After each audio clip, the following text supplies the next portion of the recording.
Say hi, Mowgli. Thank you. Oh, thank you.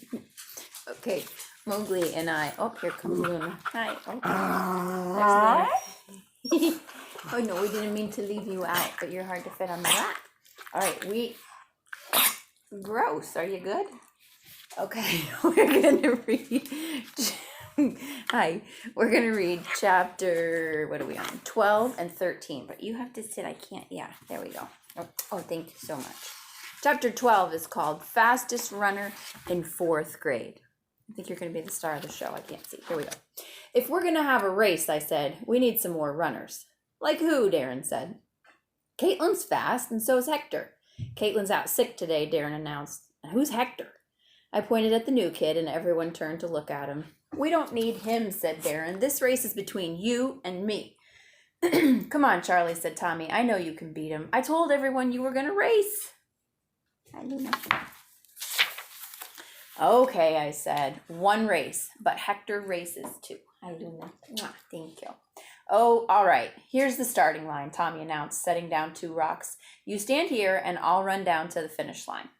I took my place between the 2 starting line rocks, and so did Darren. Hector was just watching, not saying anything. Come on, I called, waving my arm for him to join us. He hesitated, then walked over slowly. I made room for him between Darren and me. Hector took off his glasses and put them in his pocket. I don't see why he's racing too, grumbled Darren. We're the fastest. I ignored him. A few kids had stopped what they were doing to see what was going on.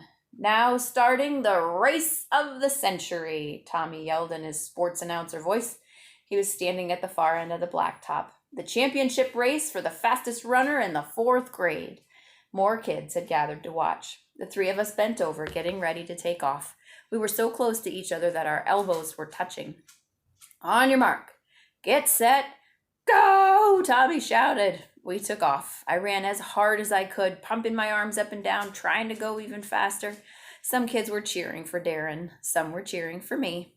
No one was cheering for Hector. We were running neck and neck. When I looked, I could see that Darren was trying to slow Hector down by holding out his arm. I kept running as fast as I could, trying to keep up. When we reached the finish line, I couldn't tell who'd won. It was really close, but I knew it wasn't me. It was either Hector or Darren. I won! Darren was screaming like he'd won a gold medal at the Olympics or something. Hector, the new kid, didn't say anything. No, you didn't, Tommy yelled. The new kid won. He bumped into me, Darren said. You were bumping into him, I said. You were trying to block him the whole way. Wasn't he blocking you, Hector? Hector, the new kid, just shrugged. It was a tie, someone shouted. Race again. Yeah, everyone said. Do-over. Race again. There was no way to figure out who'd really won. It was too close. And since Darren was being so bossy, no one wanted to argue with him. Okay, said Tommy. Everyone line up again. Go ahead, Charlie. You too. Darren and Hector jogged back to the starting line to get ready. I wasn't sure if I should race at all. The tie was between Hector and Darren. Hurry up, Charlie, Tommy said. Get in line. I headed back across the blacktop, but before I reached the other side, I heard a whistle. Everyone inside, Mrs. Burke called. But we're having a race, Tommy yelled. Inside now. Recess is over, Mrs. Burke said, snapping her exploding fingers, pointing at Tommy. You can race back to the door. Forget it, Tommy, I said. There's no point in arguing with Mrs. Burke. I see what you mean, he answered. Tomorrow, Darren said, I'll beat you and the new kid. I glanced over at Hector. He took his glasses out of his pocket and cleaned them off so he could put them on again. I wasn't sure, but it looked like he was smiling. Chapter 13, The Hazards of Toilet Paper. I thought and thought about the race that night, and I was still thinking about it the next morning. By the time I got on the bus, I had decided, Tommy, I'm not going to race. Why not? The whole point of this is for you to beat Darren. All we really want is for someone to beat Darren, right? Well, yeah, Tommy said, I guess. Well, I'm pretty sure I can't beat him anymore. I hate to say it, but he's faster than me now. He's so much bigger. But I know Hector can beat Darren if he doesn't pull any of his tricks. I want to stand at the finish line so I can be the judge. Okay, Tommy said, frowning, but Darren will probably pull your underwear out of your pants again anyway. I know, I said, but it'll be completely worth it if Hector beats him. The big problem is figuring out a way to make sure the race is fair. We have to be sure who wins. We need a better finishing line, something like that ribbon they break through at the Olympics. Right, but what can we use, Tommy asked. Maybe Mr. Schuler would have something. No way. I'm not asking the intergalactic supreme commander of soccer balls for anything. We'll have to come up with something ourselves. I thought for a moment. It needs to be long enough to stretch all the way across the blacktop. I know, Tommy shouted. What if we use toilet paper for a finishing line? That would work. Genius, I said, but where are we going to get it? We could ask Mr. Turchin if he would give us a roll. I thought about that. You going to read? I thought about that. I liked Mr. Turchin, our school custodian. Last year, I'd helped him move tables and chairs around for assemblies a couple of times. Maybe he'd help us. Good idea. Let's go see him as soon as we get to school. When the bus let us off, we went straight to the custodian's office. He was standing just outside his door. Hi, Mr. Turchin, I said. Good morning, Charlie. Good morning, Tommy. What can I do for you, my two fine gentlemen? He asked and started to laugh in his rumbly way. Is there an extra roll of toilet paper we could borrow? Why, is the boys' bathroom out? No, we just need it for a race we're having, Tommy explained. Toilet paper for a race? Yeah, I said, for the finish line. Mr. Turchin looked at us and rubbed his chin, smiling a little. Then he scratched his head. You're not going to make a big mess with it, are you? No, I answered. We promise. Because when someone makes a mess in school, guess who gets to clean it up? He raised one eyebrow. I'll give you a hint. It's not your mother. We won't make a mess, Tommy promised. It's really important. All right, he said. Let me see what I can find. He went in his office and came back out with a full roll. Listen to me, you two goofballs, he said, handing it over. Do not make a mess with this. We won't. I grabbed it and stuffed it into my backpack. Mr. Turchin is a nice man. Anyone who gives two kids a roll of toilet paper without making a big deal about it is nice. Thanks a lot, Mr. Turchin, Tommy said. You're welcome, gentlemen. Don't do anything I wouldn't do. I wondered if Mr. Turchin would use toilet paper in a race. Maybe if he was in 4th grade. At recess, I took my backpack out on the playground. I didn't want anyone seeing the toilet paper until it was time. Darren was on the blacktop waiting for me. Other kids were gathering around. Okay, time for the race do-over, Darren said. Me and Charlie and the new kid. I'm not racing, I said. You and Hector tied. You're the ones who should race. It's okay, Hector said to me. You can still race. Nope, I said. I'm not racing. I've got another job. Tommy and I figured out how to make sure we know who's officially fastest.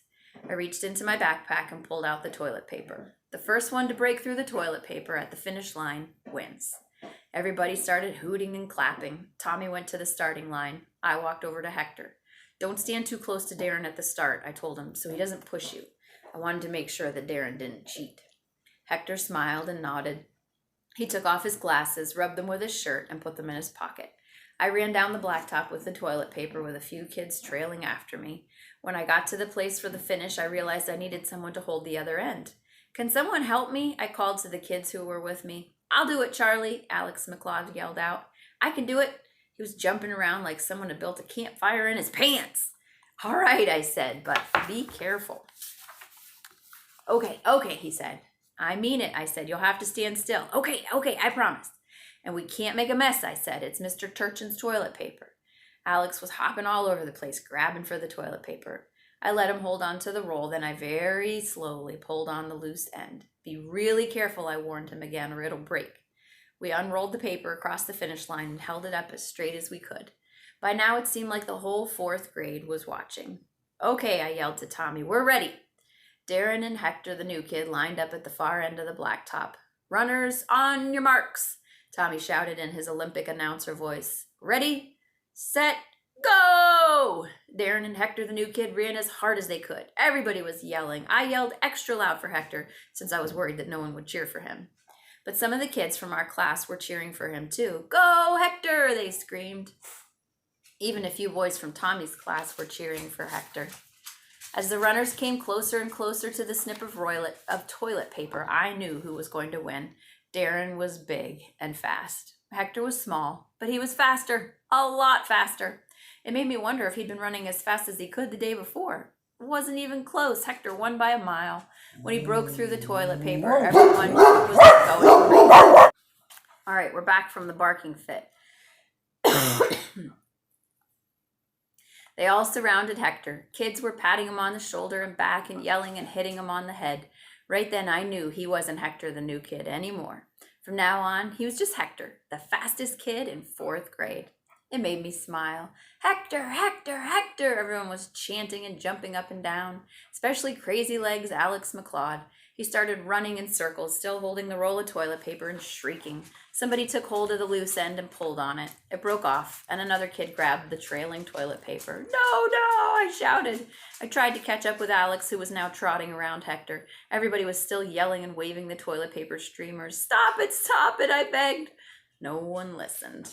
The toilet paper was spreading all over the playground. I ran around trying to catch pieces of it, but it kept blowing away. Other kids held toilet paper banners up in the air like they were flying kites.